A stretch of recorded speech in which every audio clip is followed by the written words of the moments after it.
अष्टमो अध्याय। रक्त बीज वध। मैं अणिमा आदि सिद्धमयी किरणों से आवृत भवानी का ध्यान करती हूँ। उनके शरीर का रंग लाल है, नेत्रों में करुणा लहरा रही है तथा हाथों में पाश और अंकुश बाण और धनुष शोभा पाते हैं। ऋषि कहते हैं कि चंड और मुंड नामक दैत्यों के मारे जाने तथा बहुत सी सेना का संहार हो जाने पर दैत्यों के राजा प्रतापी शुंभ के मन में बड़ा क्रोध हुआ और उसने दैत्यों की संपूर्ण सेना के युद्ध के लिए कूच करने की आज्ञा दी। वह बोला, आज उदायुन नाम के 86 दैत्य सेनापति अपनी सेना के साथ युद्ध के लिए प्रस्थान करें। कंबु नाम वाले दैत्यों के 84 सेना नायक अपनी वाहिनी से घिरे हुए यात्रा करें। 50 कोटिवेण कुल के और 100 धाम कुल के असुर सेनापति मेरी आज्ञा से सेना सहित कूच करें।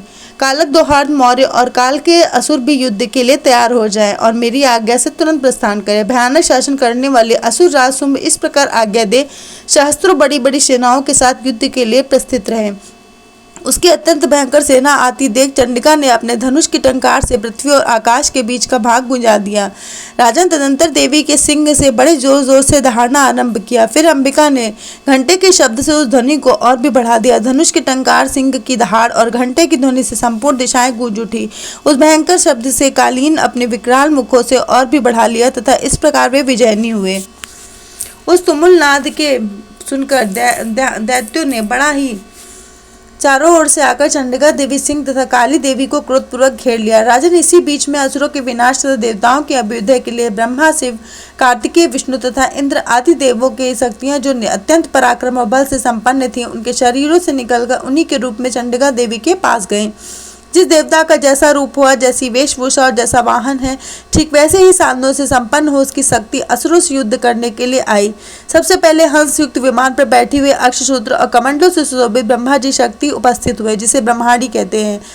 महादेव जी की शक्ति वृषभ पर आरूढ़ हो, हाथों में श्रेष्ठ त्रिशूल धारण किए, महानगर का कंकड़ पहने, मस्तक में चंद्र रेखा से विभूषित हो वहां आ पहुंची।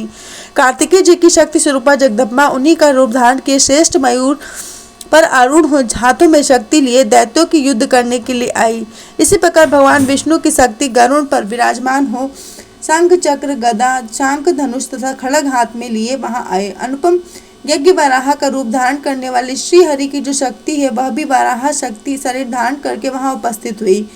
नरसिंह शक्ति भी नरसिंह के समान शरीर धारण करने वहां आई। उसकी गर्दन के बालों के झटके से आकाश के तारे बिखरे पड़े थे। इसी प्रकार इंद्र की शक्ति वज्र हाथ में लिए गजराज ऐरावत वहां बैठकर आए। उसकी भी सहस्त्र नेत्र थे। इंद्र का जैसा रूप था वैसा ही उसका भी था।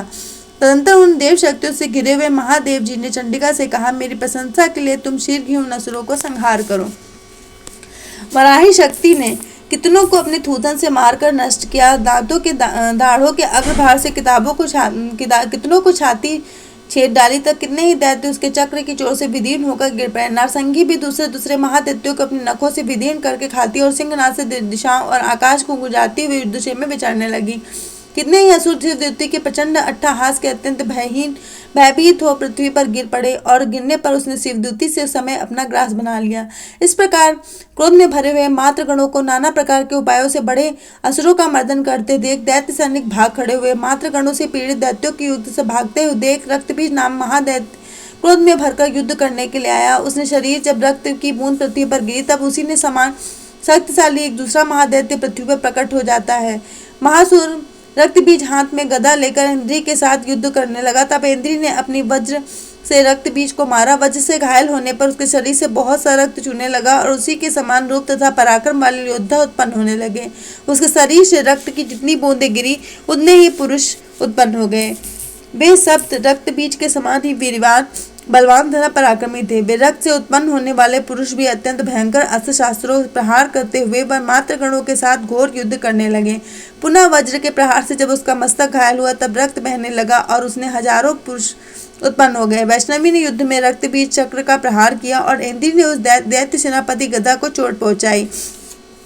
वैष्णवी के चक्र से घायल होने पर उसके शरीर से जो रक्त बहा, उसने जो उसी के बराबर आकार वाले सहस्त्रों महादैत्य प्रकट हुए, उनके द्वारा संपूर्ण जगत व्याप्त हो रहा। कौमारी ने शक्ति के, वाराही ने खड़ग से और माहेश्वरी ने त्रिशूल से महादैत्य रक्तबीज को घायल किया। क्रोध में भरे हुए उस महादैत्य के रक्तबीज ने गदा सभी मात्र शक्तियों पर पथक पथक प्रहार किया। शक्ति और शूल आदि से अनेक प्रकार घायल होने पर उसके शरीर से रक्त की धारा पृथ्वी पर गिरी। उसने भी निश्चय ही सैकड़ों असुर उत्पन्न हुए। इस प्रकार उसने महादैत्य से रक्त से प्रकट हुए असुरों के संपूर्ण जगत व्याप्त हो उठे। उसने उस देवताओं का बड़ा भय हुआ।